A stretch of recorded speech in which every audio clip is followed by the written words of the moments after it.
Hello and welcome to The Final Bell. We are brought to you by Lake Imaging. It's the official Geelong Cats podcast. It's party time on the podcast this week. Well, for me, mainly, because I'm just going to gloat all podcast long to my wonderful co-host. Even though he does like the Cats, he loves the Bulldogs, number one. It must have been like a dagger in the heart to Scotty Gullen. Hello, Scotty. Hello, Cameron. No, well, I'm all about the game and what's good for the game and people enjoying the game. No, you're and not. It was a thrilling game and, oh, dear. Anyone else had the ball, we will no doubt dissect Gary Rowan's shot at goal, but once it was him, it was just like, yeah, of course. It was a magnificent shot for goal. We are going to go through every single moment of that game on Friday night. We're also going to talk, Scotty. Oh, yes. With a former teammate of mine, a former captain of mine, in fact. Also a man who's worked at the Western Bulldogs. And, of course, his biggest claim to fame globally has played in a Super Bowl for the Arizona Cardinals. Benny Graham is going to join us a little bit later on. Bad Ben. We'll get to your questions as well, as we always like to do on this podcast. But let's go back to Friday night, shall we? Yes. It was, I think, 13 lead changes, big portions of the game where scores were level. It was a tense, not at times scrappy, but good contest, scrappy game. It was just a brilliant game of footy between two teams who are going to be there at the end. Oh, no doubt. When the whips are cracking. And what a finish. And you're right. Gary Rowan, of all people, just had to kick a point to get a draw. And for a moment, it looked like it was just going to fade off to the right and be a point, but came back nicely. And the 7,000 fans here at GMHBA Stadium went ballistic, Scotland. Or minus 200 of them. We let 200 Doggies fans in. Oh, that's nice. Well, he went left to right with his kick for goal earlier in the game and then decided to go right to left on the shot to win it. He's had an amazing year. He's benefited more than anyone from Jeremy Cameron and Tom Hawkins. And his goal kicking's always been a feature. Like him and Tom Hawkins. I mean, Tom Hawkins can have the odd night off, but Rowan's technique in that just shows. You get it right. Good technique. Good penetration. Because all those kick around the corner people. Like imagine if Harry Mackay had that shot. He'd be trying to go backwards over his head. Yeah, that's why he's a pure footballer, Gary Rowan, and kicked it. He is. Before we go too much more about the kick after the sign, the game, with a minute to go. Well, Toby McLean, when did he kick that goal? That was the immediate response to the Menegola goal. Seconds or something? To me, with a minute to go, Anthony Scott marks the ball on the wing, and I thought that should be enough. That is it. It was a rushed kick forward. Scott gets the mark. Game over there. If you can take another 20 seconds off the clock, a couple of short kicks, and then you find a long one down the line, spoil it out of bounds. Yeah. Game's over. I haven't looked at it as close as you. So what happened? They kicked it forward. Who got it and then switched it? Can I get super nerdy technical? Yeah, well, that's why you're here, because I didn't watch it. And this is what Luke Beveridge and his team will be going through and would have done it Monday. I think he did say we've trained to keep it on that side. We don't know how it got over the other side. Yeah, the trouble is, so when Scott takes that mark, for some peculiar reason, the Bulldogs get a massive numbers to where the long kick ends up going to. But that's forward of the play. So they didn't get 5-6 defenders all lateral and backwards, plus midfielders. You can almost go a little bit light down the line where you're going to kick it to, because you're aiming to kick it maybe 3 or 4 metres in from the boundary, get one big spoil, get it out of bounds. You don't need 15 players around there, because if it does quickly turn over, you are very, very thin going back the other way. So they got themselves in just an awful mess, even as the kick was happening, where they decided to... Too many people in the one spot. Well, too many people in the one spot, and not ultimately ending up what would be behind the ball if that long one turns over, which it did. So when it broke through and the Joel Selwood tap-on was elite. So Joel tap-on. Dangerfield got involved with, I think, a couple of kicks in that little passage. The kick that then went to half forward, and poor Zane Cordy, do not, Dogs fans, and I know they haven't, no blame goes on to Zane Cordy. He gets the ball under extreme pressure and has to kick. Yes, he could have just hacked it straight to the boundary line and said, I'll cop a deliberate free kick. But he hacks it forward. Guthrie cleans up, Geelong had about 3 options in the middle of the ground who were always going to clean that up. Because, again, the Dogs are all left back. Yeah, they're still stranded there. Half back for them. And then the kick going forward, if Gary Rowan didn't mark it, I reckon 3 other Geelong players could have marked it. They had options everywhere. Who was it, Isaac Smith? Kicked it in, yes. Yeah. Gary Rowan takes that outstanding mark.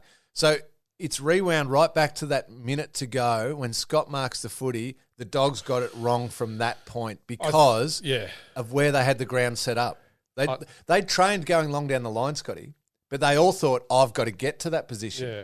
You don't need 12 blokes there. You need 4 to make a contest. You might have picked up I haven't studied the play as much as you, Cameron, but look, like you said, pulsating affair, just good teams going at each other. Both lost key players, and yet, Norton out for the Bulldogs, Mitch Duncan, which we'll talk about.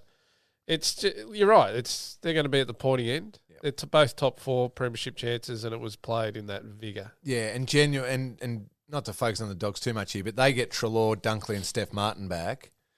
That's a different game as well. I know the Cats missed Duncan, but Hendo was a laid out. Yeah, so there's a few on each side, but I thought Jack Henry was doing a superb job on Norton anyway. So Norton would have continued to provide a contest, but it wasn't like he was going to rip the game apart. No, I agree with that. Tom Stewart, let's talk about his game for a second. Well, it was branded by the coach and many others the best halfback flankers games he's ever seen.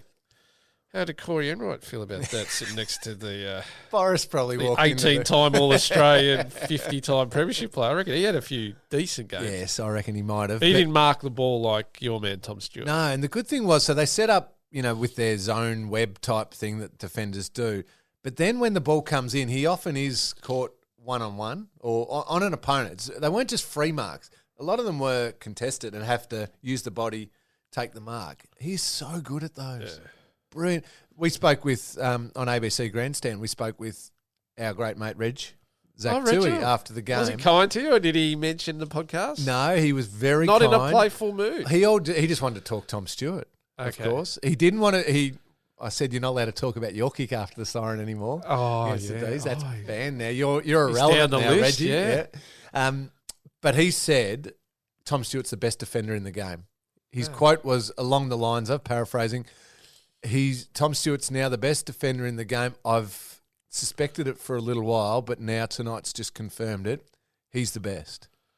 Well, because he can play both ways. He can play one-on-one and he can zone, clearly, because he's a great intercept mark. Whereas there's some high-profile guys who love being the third man up, and they're very good at it. But he can do both. And the other one who springs to mind as the best defenders are Harris Andrews. Yeah, I think he gets overs, to be honest. Not having a career best year, but, still a very good player. And Jeremy McGovern, who's injured at the moment. Yeah, but his strength is third man up. Yeah. Jake Lever, May, their Darcy strength Moore. is third man up, which our man does, but he's got a little bit of the extra stuff, hasn't he? One-on-one, his disposal, he finds the footy.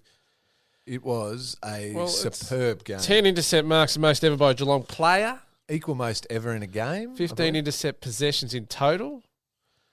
He saved the match. But it's funny because Gary Lyon, when I came to after my coma of Gary Rowan King the Gold, Fox did their big press.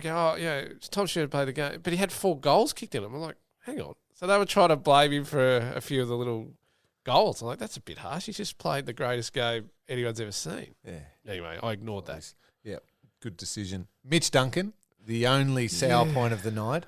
And it's PCL. A nasty injury, isn't it? We're talking... They say 8. 8, yeah. But you need it to go according to plan. It's one of those niggly sort of...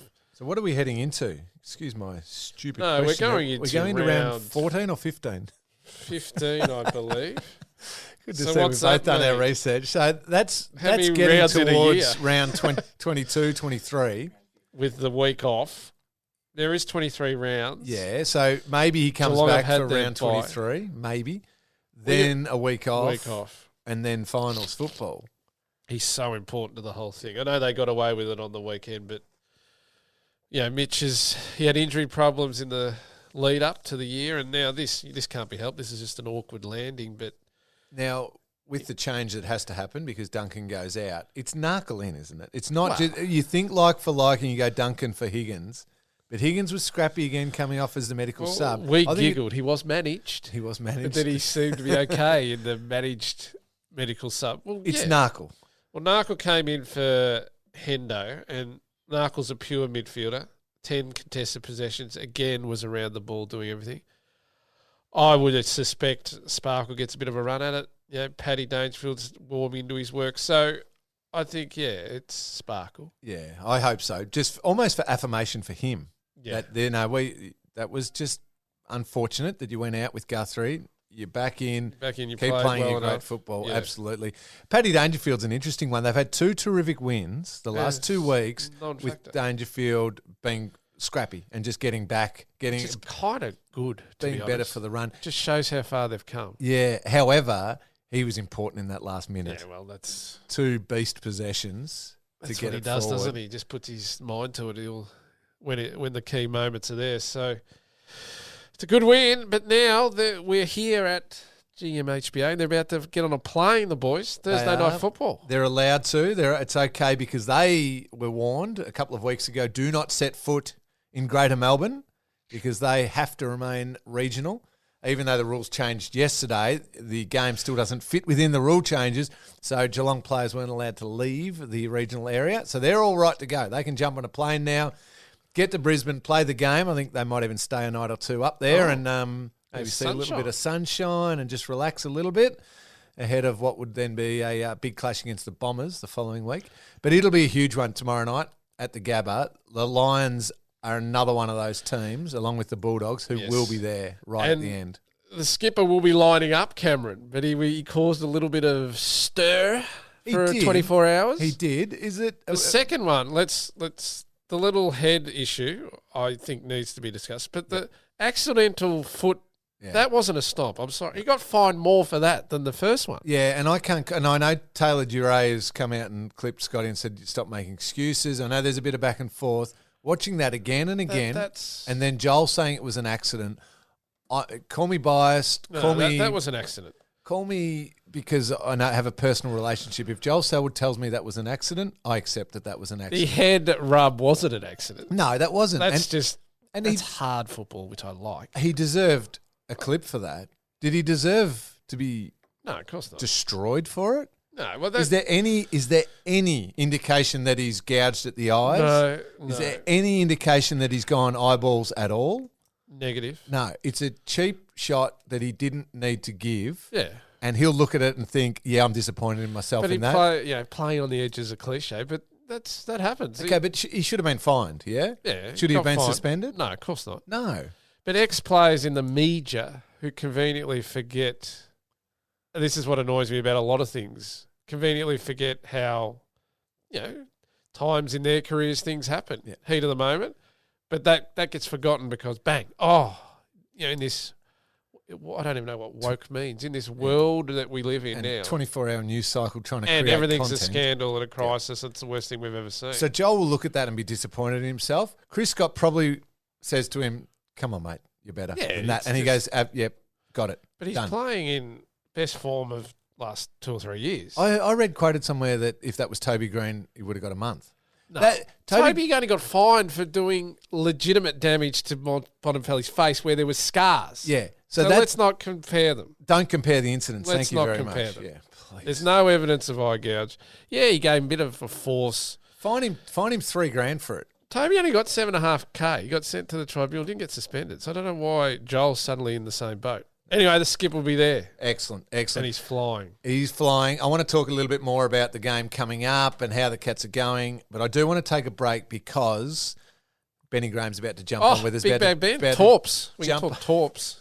Actually, Zach Toohey. Forget about everyone's excited about his Torp. Do you remember when Benny put it past the centre? Did it every kick out, though. It wasn't one off. No, magnificent. We're going to chat with the former skipper, the former NFL star, Super Bowl player, Ben Graham, in just a second. For all your new season Cats gear, hats, hoodies, you name it. Get down to the Cats shop at GMHBA Stadium today or visit thecatshop.online.com.au. The Cats shop is your one-stop shop for everything you need to support the greatest team of all. Go Cats! Welcome back. It is great to have you with us on To the Final Bell, brought to you by Lake Imaging. As promised, Scotty, we've tracked him down. Find the former skipper, the only man to have played in an AFL Grand Final and an NFL Super Bowl. I think he's going to hold that record for a fair while, Cameron. I think he might. I don't think I'm going to get a gig as a punter unless they want someone kicking over about 20 metres. Played for the Cats, obviously. That's just stating the obvious. But played for the New York Jets, the New Orleans Saints, the Arizona Cardinals, and a season with the Detroit Lions as well. Benny, I'd actually forgotten about the Detroit stint there, but great to have Benny Graham on the podcast. Hello. Cameron Lean, great to see you, mate. Scotty Gullen, looking good there. Long time no see. Thank you, Ben. Wonderful to have you here. Where do we find you at the moment, Benny? What are you up to these days for our listeners out there? Well, I've had a complete change of direction of out of football after the events of last year and being a casualty through COVID. I'm running a maintenance company called A-Grade Maintenance. It's a commercial maintenance company with a lot of contracts, government contracts, bigger organisations. And so I thought a complete change of direction and really enjoying it so far. Been in the role for a couple of months and see where it goes, opening up a whole new network and using the transferable skills from football into the commercial world. You didn't go back to I think the first story I ever did with Betty, the pool business was pools, wasn't it? Way back? Yes. Gordon Avenue Pools. There it is. Yes, Dick Backer. Well, that was at a time when I was still at university and on an AFL list and working full-time. So it was right in that transition between guys working and becoming professional footballers. But that was I ended up digging holes for spas and pools to installing them to selling them at the end of the day. So I got the full realm of what business looks like. It was a great induction, actually, to the business world. Going back to those days, Benny, I mean, we were talking before. Everybody was pumping up a couple of weeks ago. Zach Tui's barrel to the, I think it just barely made it into the centre square, as though it was the greatest thing anyone had ever seen. I remember back in those days, Benny, being a little Cats fan, watching you regularly land them either in the centre circle or beyond it. Take us back to those days, the fun of just having the crowd right behind you and just go, Benny, unleash, put it to the middle of the ground. Well, I got a great introduction early in my career because Malcolm Blight was my first coach, and one of my great memories is every single warm-up, we just get one wing to the other and just kick torps the whole warm-up. So, it was a part of the game that I enjoyed, and I think it's still a skill and still got a place for it in the game. And, I was given a licence with Ayresy if kicking out from fullback, if I got onto the first one, I could keep kicking them because you're in the zone. But if you shanked one, well, then put it away for the day. But, what happened was teams ended up cottoning on to the longer kicks, whether it be a torp or a long drop punt. And they set their zones back and back and back. So there ended up being a lot of space closer in the 50, but we were the best in the league at getting the ball from kickings over the centre. So that was a strength of ours, but I could always hear the cheer squad behind me just, kick it long, Benny! Like it was again all the time. And I get people in the street say, why don't you kick it long all the time? I hate when you kick it short. Well, given that the zones back then were set so far back, I really didn't have a choice. But if I played today, not having to stay in the square, kicking out, like Zach Tui ran 10 metres before he just got it into the centre square. Love it. I reckon I could kick it over the centre line. I got the ball in my hands, but I was at that game. I was at that game where Zach launched a couple of torps, and I'd had a couple of quiet ones, and I was in a box and I opened the window and leant out and, that a boy, Zach. Punters loved it. I loved it. I'm a big advocate. It's a big part of the game. Toby Green kicked the goal after the siren using a torp. And even, I took the under-14 boys to training last night and they're all trying to kick torps. And I said, boys, if you want to get good at kicking torps, you got to practice them because it is a skill and there is time and room in the game for it. You just hope the coaches give the license to the boys that can actually give it a roost. Well, it seems to be making a comeback. Did you ever like you said, it was practice for you as a kid. Like were you ever showed a certain technique, or you just practice? Oh, we just lost Benny there for 2 seconds. Sorry, Benny. We've just your internet's frozen. Oh, it's my Mark Robinson moment, is it? Yeah, it was. You're back. Go again, Benny. Go again. So when you're working with kids, what do you tell them? Well, the way I coach people when they're kicking is I work with their technique. It's not a one size fits all. So it's understanding what works for you, how you hold the ball, what angle it's at, your leg swings. There's so many parts of the jigsaw that makes it a successful torpedo. And the same thing happened in the States when you're punting. When you don't hit a good torpedo, you need to understand what is going wrong with your technique. So it's just understanding what works for you. Now, everybody is different as far as power goes or their technique, but it's like golf and a golf swing.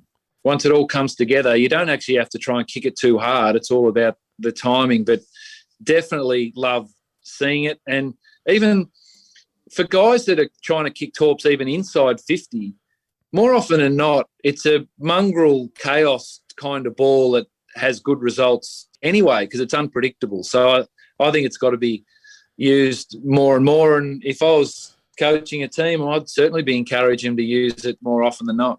You mentioned, Benny, about when you're punting in the NFL. Let's get to that for a second. Cam Johnston is over there at the moment doing great things. Michael Dixon, I think it is, for Seattle. Half a dozen, isn't there? And everyone's raving about them when they kick these amazing drop punts, as though it's incredible that this type of kick can be used effectively. Can we just put something on the record? Were you the first to unleash drop punts regularly when punting in the NFL? Well, no, I can't take credit for that. Darren Bennett had been in the league and he'd used it in San Diego, but it's amazing that what they do in San Diego, nobody else in any other city in America know what they're doing. It's not like the AFL where if someone does something, everybody knows about it. So it's a niche market kind of thing. So when I got to New York, they hadn't seen it. So it became a big deal there. And then when Cam Johnson went to Philly, Sav Rocker had done it previously in Philly and in Washington. So gradually, not only the Aussie guys doing it, but the Americans are now using it. So it's actually just part of the game now. When punters are punting inside 50, they will use the drop punt. Michael Dixon made the news, though, because he kicked off and he's done all sorts of amazing things. But again, we talked about the torpedo. It comes down to the coaches giving the players the license to be able to do different things, because the NFL for a lot of ways is very narrow-minded and don't want to take a lot of risks.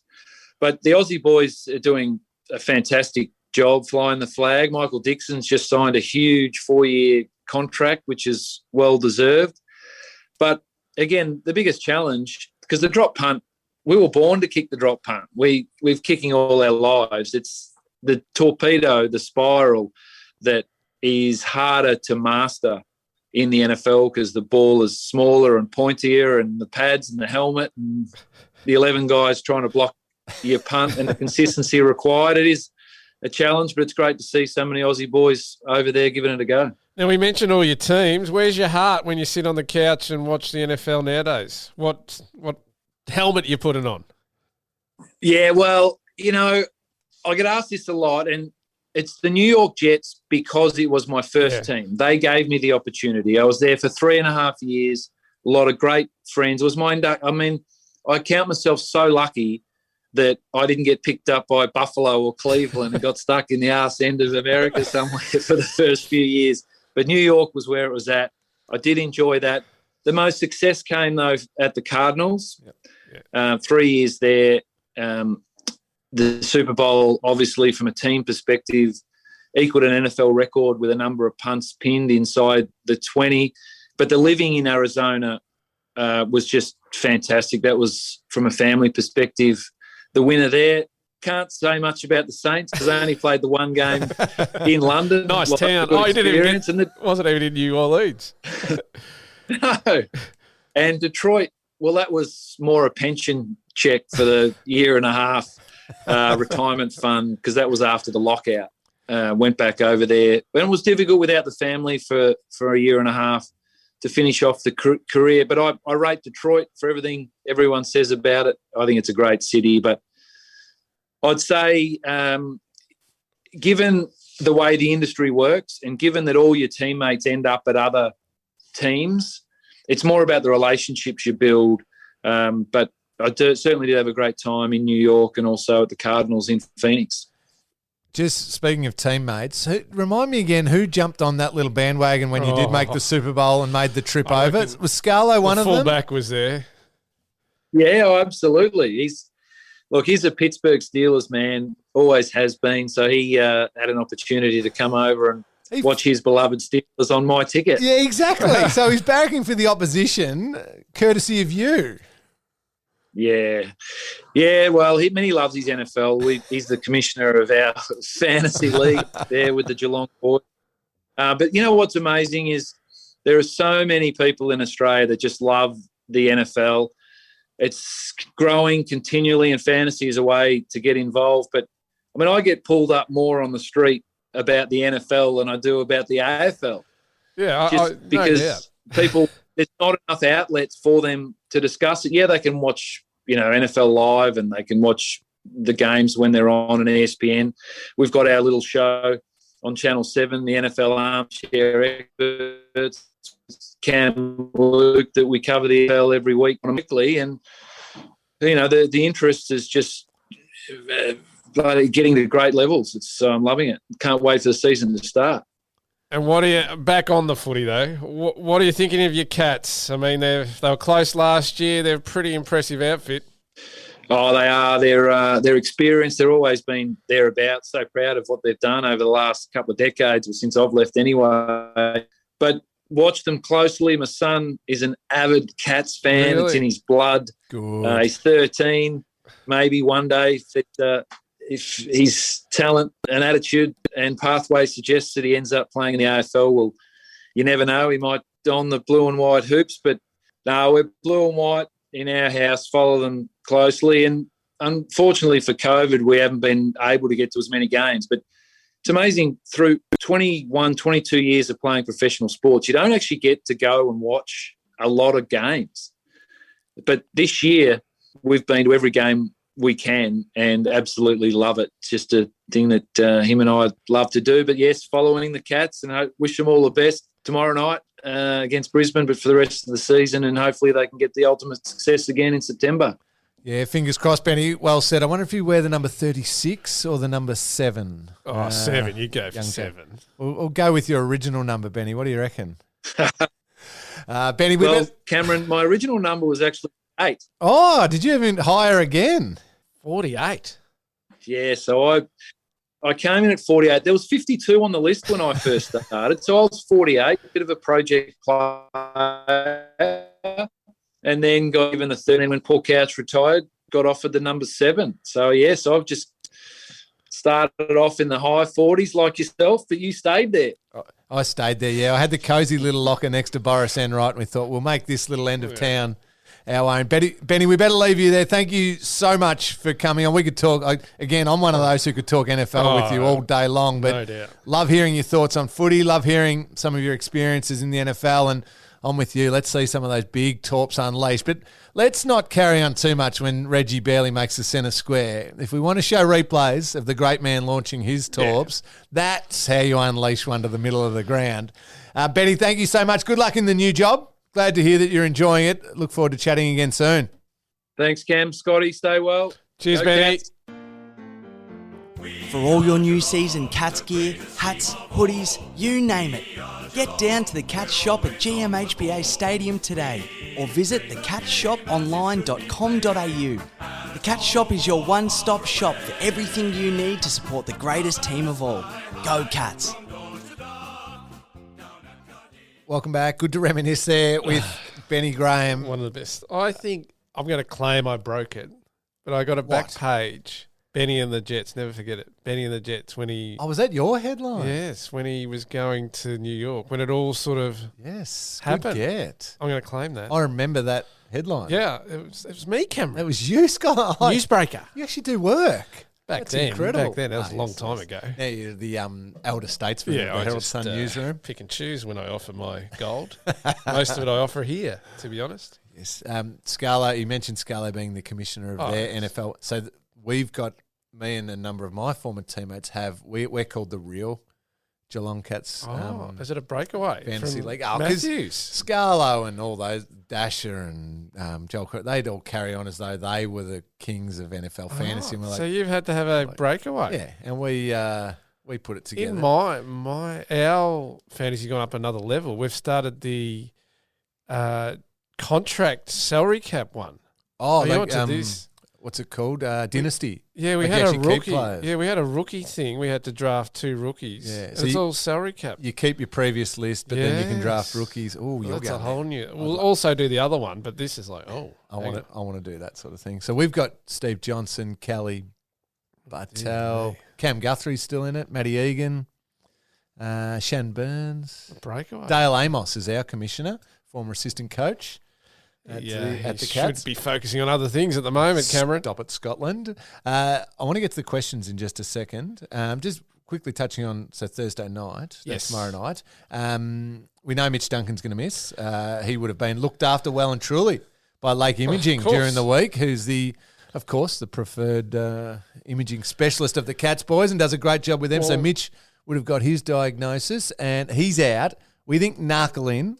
No, Sparkle has to be. And Lake Imaging been looking after Brian Myers, who the coach mentioned would probably be back next week and straight in, sort of. No, that seems too soon for me. I know. I like Grind and I like what he can do, but I think Brad Close and Dalhouse had his best game of the year last week. Luke Dalhouse's second quarter in particular was outstanding. So that'll be another selection dilemma. I wouldn't mind Grind just for part of his development. He's done so well since he's come in. Didn't play his first year, then he's just played and been terrific. Yeah. Refight for his spot. Show form, dominate the VFL, rip it apart and go, yep, you know what? You've jumped back ahead of those guys. Because I think Dalhouse and Close are doing everything that's been asked of them. You'd be upset if you got punted one of those two. So minimal changes, we suspect. Yes, minimal change. Anyone else? Well, Sean Higgins was managed, then was medical sub, and then ended up playing a lot. So I don't know how the managed bit went. No, I think he stays out. So Jordan Clark kicked 3, did he? I've the given VFL? up. You've given. How can you I've give given up? up? No, I'm disillusioned. The Footscray Bulldogs Of beat the Cats. course they did.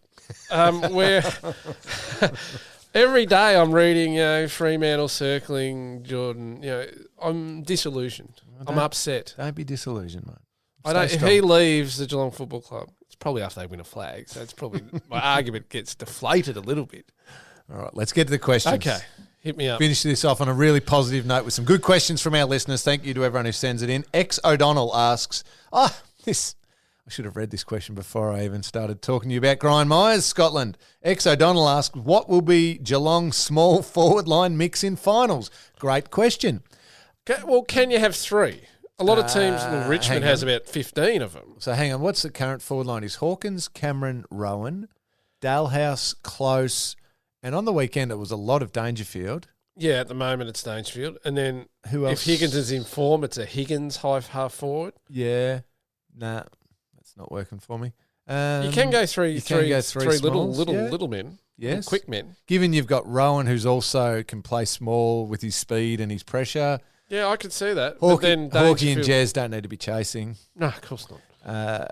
Then you've got Dangerfield as a weapon there. They can play all 3.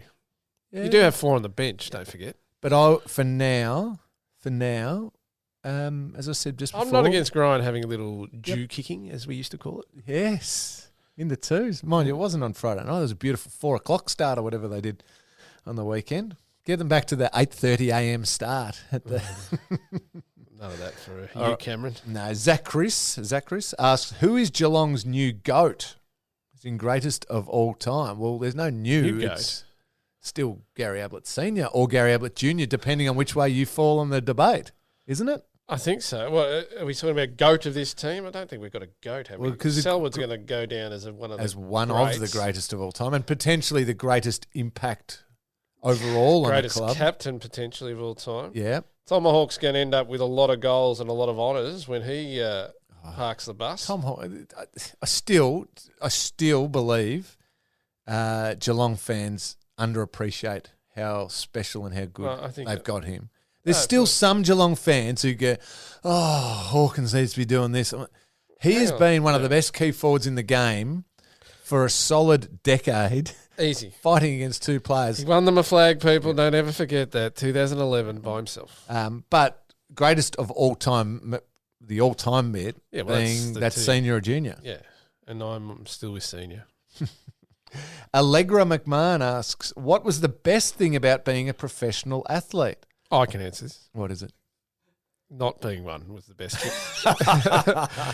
What was the best bit, Cameron? The best bit, I loved, so deep down I loved to compete. I loved to achieve things together as a unit against the very best and to have that exhausted satisfaction of 10 minutes off when the you're all field, alone in the locker room. That just was your so go. special where you just Before knew, the media and other people invaded it. Just this, it was like a quiet satisfaction. You jump around, you sing the song, there's a noise, but then that quietness of we did it and we did it together and we didn't just beat an average team or a poor team, we beat the best and who were filled with the best players, and I loved the individual battle of beating the very best, and I loved when we could unite as such a strong group that you feel unbeatable. You feel there's just so strong as a unit. That was the best part.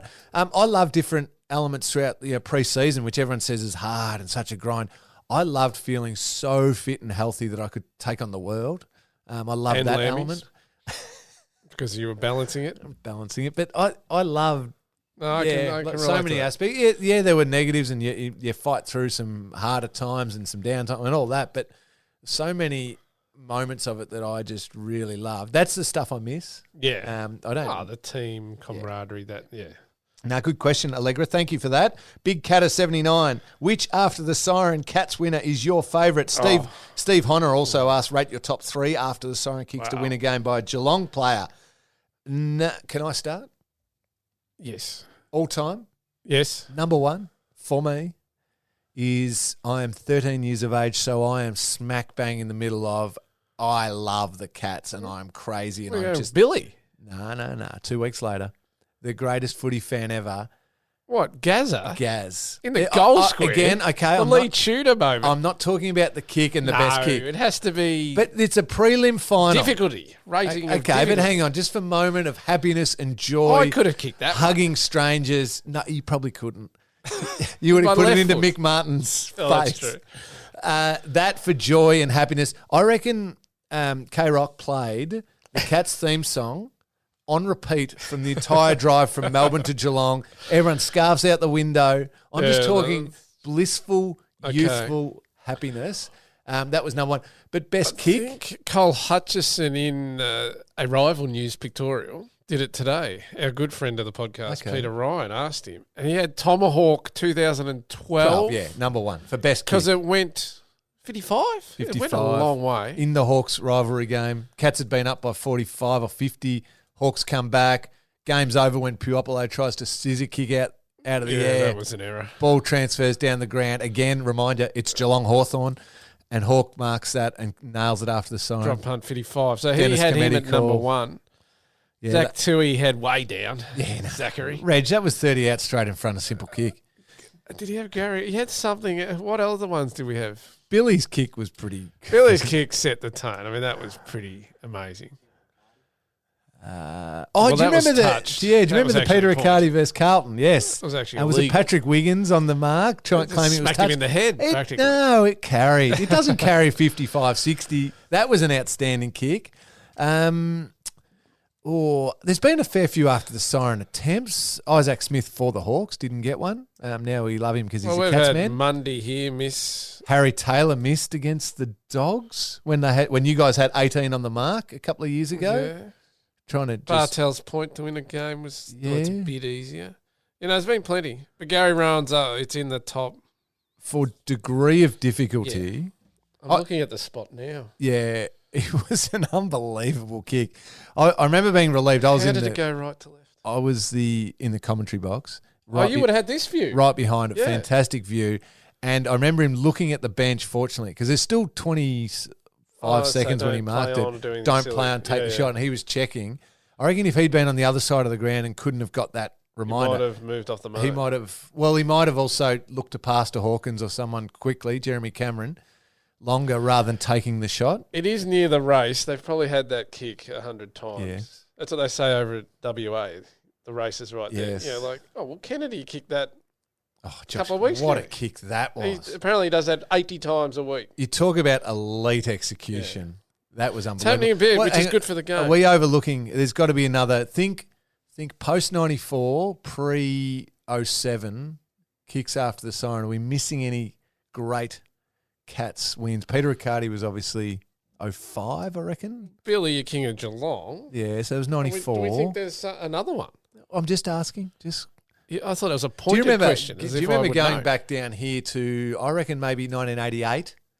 Robert Scott has a shot after the siren. Right, so now you're showing And- you but it- Nuffy, but it hit- Geelong Nuffy. But it hits the stuff. post Oh. and they lose to the Swans. Now, all of us Geelong fans in that stadium, we still to this day believe that a Swans, or some Pushed it. players, Dane Rampy style. bumped into the post and the post started swaying and the goal umpire called it a hit the post because he saw the post swaying and Scotty was Didn't actually see a the goal. ball.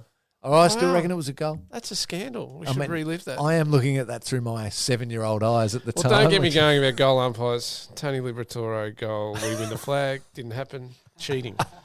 Cheating. We had to wait another 19 years before we dominated a 1-1. We're not I've got over that. We're not missing any, are we? I don't think so. You're asking if we have. So joy and happiness and pure, just unbelievable moment, Gary Senior. But degree not- of difficulty degree of difficulty, Tom Tomahawk. Hawkins. with Gary Rowan's not bad. Not bad. Reg just was straight in front. That Yeah. was like, could have kicked that with both feet.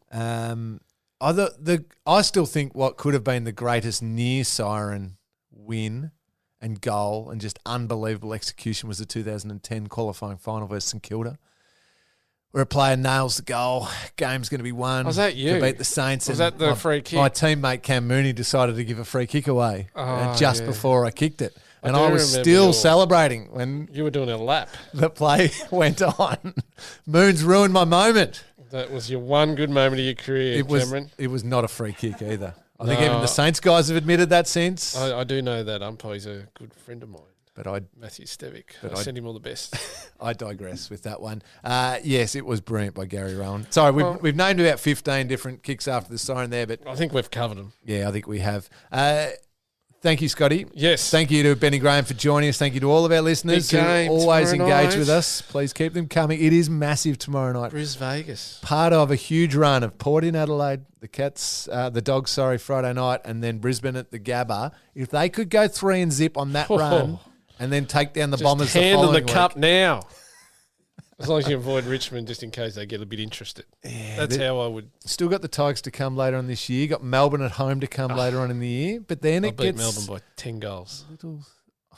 big. They will by then. Melbourne's had their high. You know what it's like. You can't stay. It's not. Collingwood beat them the other day. We used, God's to, sake. we used to stay pretty high for a while. Okay.